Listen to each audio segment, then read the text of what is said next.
আসসালামু আলাইকুম, কেমন আছো সবাই? বরাবরের মতো আমি আরও একটি ভিডিও নিয়ে হাজির হলাম। আজকে আমি দেখাবো হচ্ছে প্যান কার্ড সালোয়ারের মোহরিতে হচ্ছে এরকম করে সাইড ফাড়া হচ্ছে কিভাবে সেলাই করতে হয়। খুবই সহজ পদ্ধতিতে হচ্ছে আমি আজকে দেখাবো। তো এই ধরনের ডিজাইনগুলো হচ্ছে কিভাবে করতে হয়। তো তার জন্য যেটা করতে হবে, প্রথমে হচ্ছে প্যান কার্ড সালোয়ারটিকে হচ্ছে কাটিং করে নিতে হবে। তো দেখুন আমি হচ্ছে সালোয়ারটিকে হচ্ছে কাটিং করে নিছি। এটি কিন্তু আমি দুই সাইডে হচ্ছে কাটিং করছি। তো প্রথমে হচ্ছে আমি এইখান দিয়ে হচ্ছে প্রথমে সেলাই করে নেব। দেখুন আমি কিন্তু এখানে দুইটা চিহ্ন করছি, পরপর দুইটা চিহ্ন করছি। তো এটা যেটা করতে হবে, এটাকে এরকম করে ভাঁজ করে আমি এইভাবে হচ্ছে সেলাই করব এবং এই অংশটা হচ্ছে এখানে হচ্ছে ফাঁকা থাকবে। তো আমি এখান দিয়ে সেলাই করে হচ্ছে প্রথমে এই অংশটা এই পর্যন্ত হচ্ছে নিয়ে আসবো।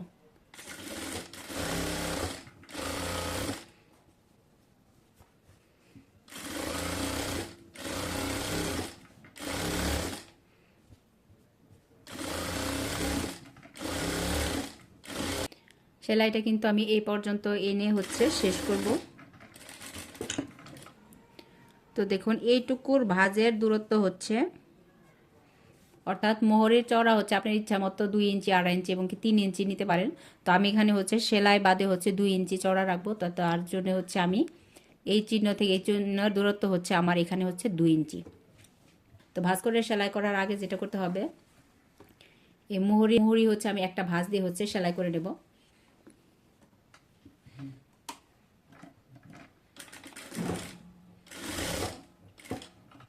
তো আমি হচ্ছে প্রথমে এরকম করে হচ্ছে সেলাই করে নেব।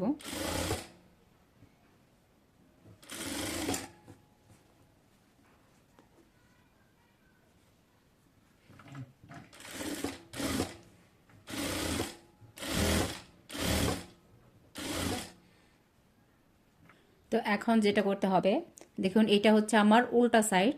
তো উল্টা সাইড থেকে এরকম করে এই অংশটাকে হচ্ছে সরিয়ে তারপরে হচ্ছে এখন কিন্তু এটা হচ্ছে আমার সোজা সাইড। তো এই সোজা সাইডটিকে হচ্ছে আমি যেখানে চিহ্ন দিছি এই চিহ্ন থেকে হচ্ছে ভাঁজ করে এইখানে যে আমি সেলাইটা শেষ করছি ঠিক এইখানে এই ভাঁজটাকে হচ্ছে নিয়ে আসতে হবে।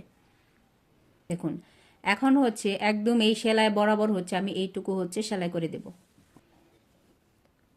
এটি কিন্তু অবশ্যই লক্ষ্য রাখতে হবে, এখানে যে সেলাইটা আমার শেষ হয়েছে ঠিক এই ভাঁজটিকে হচ্ছে একদম এই সেলাইয়ের সাথে হচ্ছে লাগিয়ে তারপরে হচ্ছে আমাকে সেলাইটা করতে হবে।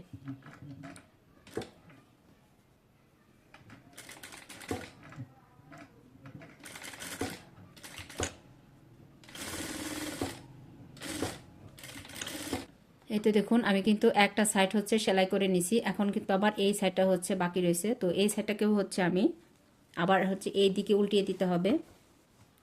উল্টিয়েও ঠিক সেম এটার মতোই হচ্ছে দেখুন এরকম করে হচ্ছে ভাঁজ করে দিতে হবে। তো এটিকেও হচ্ছে ঠিক সেমভাবে হচ্ছে সেলাই করতে হবে।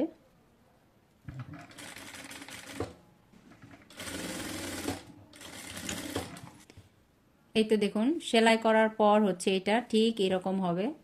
তো এখন হচ্ছে এই দুইটা পার্ট হচ্ছে এরকম করে হচ্ছে উল্টিয়ে দিতে হবে। দেখুন দুই সাইডে কিন্তু এরকম করে হচ্ছে কর্নার বের হবে। তো দেখুন এরকম করে ভাঁজ করার পর হচ্ছে এইখান দিয়ে হচ্ছে আমাকে সেলাই করে হচ্ছে এটা আটকিয়ে দিতে হবে। জাস্ট এটার উপর দিয়ে হচ্ছে সেলাই করলেই হয়ে যাবে, এখানে আর আপনাকে ভাঁজ করার কোনো ঝামেলা থাকলো না।